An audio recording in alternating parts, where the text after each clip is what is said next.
ሰላም እንደምን አመሻችሁ አድማጮቻችን። አብራችሁን እንድትቆዩ በአክብሮት እንጋብዛለን።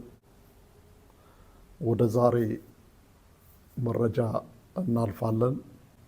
በአማራ ክልል ያለው ጦርነትና የፋኖ ጉዞ። በአሁኑ ወቅት በአማራ ክልል ያለው ግጭት መልኩ እየቀየረ መጥቷል። መንግስት የህግ ማስከበር በሚል የጀመረው ዘመቻ ወደ ረጅም ጊዜ የሽምቅ ውጊያ ተሸጋግሯል። ፋኖ አሁን ላይ ከከተማ ውጊያ ይልቅ በገጠርና በዋና ዋና መንገዶች ላይ በማተኮር የመንግስትን የአቅርቦት መስመር የመቁረጥ ስልት እየተከተለ ይገኛል። መንግስት በከባድ መሳሪያና በሰው አልባ አውሮፕላኖች ወይም ድሮን የታገዘ ጥቃት በመሰንዘር አካባቢዎችን ለመቆጣጠር ቢሞክርም ሙሉ ሰላም ማውረድ ግን አዳጋጅ ሆኖበታል። የፋኖ እንቅስቃሴ ግልጽ የሆነ ማዕከላዊ እዝ አለመኖሩ እንደ ድክመት ቢታይም በአካባቢው ህዝብ ዘንድ ያለው ተቀባይነት ግን ጉዞው ረጅም እንዲሆን እያደረገው ነው። ውጤቱ ወይ ወደ ድርድር ጠረጴዛ ወይም ወደ ረጅም ጊዜ የእርስ በርስ መቆሳሰል ሊያመራ ይችላል ተብሎ ይገመታል። የህወሓትና የጄኔራሎቹ ክፍፍል። በሰሜን ኢትዮጵያ ጦርነቱ ማብቂያ ፕሪቶሪያ ስምምነት በኋላ ህወሓት በታሪኩ አይቶት የማያውቀው የውስጥ ክፍፍል ላይ ይገኛል። የሁለቱ ቡድኖች ፍጥጫ በአቶ ጌታቸው ረዳ የሚመራው የጊዜያዊ መስተዳድሩ ቡድንና በዶክተር ደብረጽዮን ገብረ ሚካኤል የሚመራው የፓርቲው አንጃ በመካከላቸው ያለው ልዩነት መስመር ስቷል። የጄኔራሎቹ ሚና።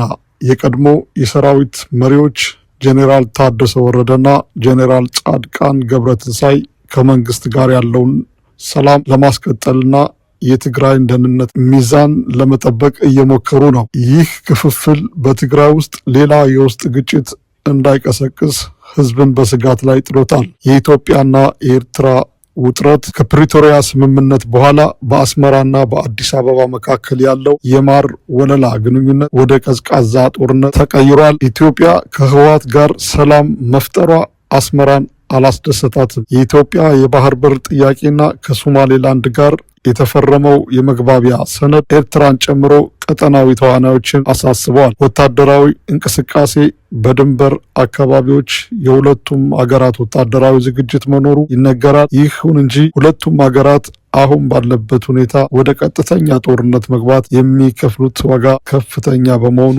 ስትራቴጂካዊ ትዕግስት እያደረጉ ያሉ ይመስላሉ። ኢትዮጵያ በአሁኑ ወቅት እጅግ ውስብስብ በሆነ የታሪክ ምዕራፍ ላይ ትገኛለች። በአንድ በኩል የአማራ ክልል አለመረጋጋት፣ በሌላ በኩል የትግራይ የፖለቲካ ትኩሳት እንዲሁም የጎረቤት ሀገራት ግጭት ስጋት ሀገሪቱን ፈተና ውስጥ ከቷታል። መፍትሄው ከጦርነት ይልቅ ሁሉን አቀፍ ብሔራዊ ምክክርና እውነተኛ የፖለቲካ ድርድር አድርገው የብዙዎች እምነት ነው። እውነተኛ የፖለቲካ ድርድር እንደሆነ የብዙዎች እምነት ነው። የፋኖ አመጣጥና የአሁኑ ቁመና። ፋኖ እንደ ቀድሞው በተቃውሞ ጊዜ የሚነሳ ድንገተኛ ኃይል መሆኑ ቀርቶ አሁን ላይ በመዋቅራዊ ቅርጽ የያዘ ታጣቂ ኃይል ሆኗል። መሰረቱ እንቅስቃሴው የህልውና ጥያቄን መሰረት ያደረገ መሆኑ በተለይ በኦሮሚያና በተለያዩ አካባቢዎች አማራው እየተገደለ ነው የሚለው ብሶት ለኃይሉ ከፍተኛ የህዝብ ድጋፍና የሰው ኃይል እንዲያገኝ አድርጎታል። አራቱም የክልሉ ክፍሎች ጎጃም፣ ጎንደር፣ ወሎ እና ፋኖ የየራሳቸው ጠንካራ እዝ ፈጥረዋል። በቅርቡም እነዚህን እዞች ወደ አንድ ለማምጣት የሚደረጉ ጥረቶች ለምሳሌ የፋኖ የአንድነት ምክክር ቤት ምስረታ እንቅስቃሴውን ከሽምቅ ውጊያ ወደ ስልታዊ ጦርነት እያሸጋገረ ነው። የውጊያ ስልትና የመንግስት ፈተና። መንግስት የክልሉን ሰላም ለመመለስ ጥረት እያደረግኩ ነው ቢልም በፋኖ በኩል የሚከተሉት ስልቶች ለውጥ እያመጡ ነው። የመደበኛ ጦር አለመሆን። ፋኖ የተለየ ካምፕ ወይም ቋሚ ይዞታ የለውም። ህዝብ ውስጥ ገብቶ የመደበቅና ወጥቶ የማጥቃት ስልት ስለሚጠቀም የመንግስት ሰራዊት የድሮን ጥቃት ቢያጠቃም እንኳን ዋናውን ኃይል ለመምታት ይቸገራል።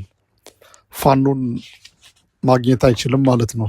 ፋኖ ዋና አውራ ጎዳናዎችን በመዝጋትና የመንግስትን አስተዳደራዊ መዋቅር ወረዳና ቀበሌ በማፍረስ መንግስትን ክልሉን እንዳያስተዳድር እያደረገ ነው። የፕሮፓጋንዳው ጦርነትና እውነታው። በሁለቱም ወገኖች የሚነዙ ፕሮፓጋንዳዎች እንዲህ መለየት እንችላለን። የመንግስት ፕሮፓጋንዳ ፋኖን ያለ ዓላማ የሚዋጋ ዘራፊና ስርዓት የሌለው ኃይል አድርጎ የመሳል አዝማሚያ ይታይበታል። ሆኖም መሬት ላይ ያለው እውነታ ፋኖ በብዙ አካባቢዎች የራሱን የጸጥታ መዋቅር ዘርግቶ ሰላም እያስከበርኩ ነው የሚል ድጋፍ እያገኘ መሆኑ በዓይን እማኞች እየተረጋገጠ ነው። የፋኖ ደጋፊዎች ፕሮፓጋንዳ ነገ አዲስ አበባ እንገባለን የሚለው ንግግር የተጋነነ ሊሆን ይችላል። ፋኖ ትልቅ ከተሞችን የመቆጣጠርና የማቆየት አቅሙ ገና ያልጎለመሰ ከመሆኑም በላይ የአየር ኃይል የበላይነት በሌለበት ሁኔታ ከተማን ይዞ መቆየት ከባድ እንደሆነ ይታወቃል። ፋኖ ጉዞውን ዳር ለማድረስ የሚከተሉት እንቅፋቶች አሉበት። የአንድነት እጦት፣ ምንም እንኳን ውህደት እየተባለ ቢሆንም አሁንም በየአካባቢው ባሉ አዛዦች መካከል የኔ በልጥ ፉክክር፣ የዓላማ አንድነት አለመኖር ይታያል።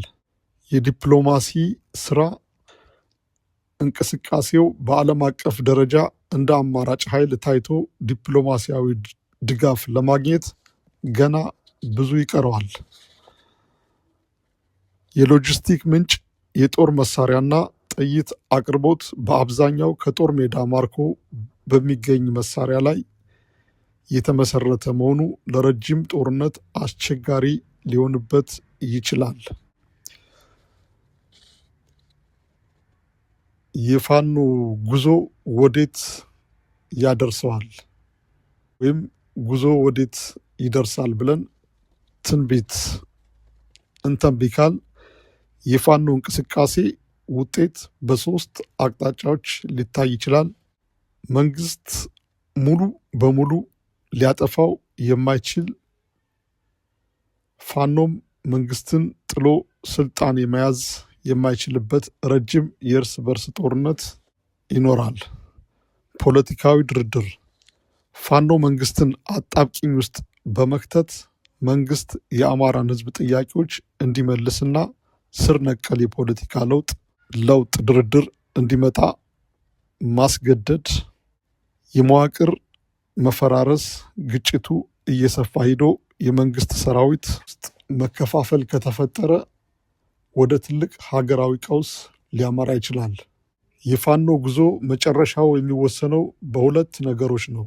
አንደኛው ፋኖ ራሱን ወደ አንድ ጠንካራ የፖለቲካና የወታደራዊ አመራር ማምጣት ሲችል፣ ሁለተኛው ደግሞ መንግስት የኃይል አማራጭ እንደማይሰራ ተረድቶ ወደ እውነተኛ ንግግር መቼ ይመጣል የሚለው ጥያቄ የብዙዎች መልስ ያላገኘ ጥያቄ ነው።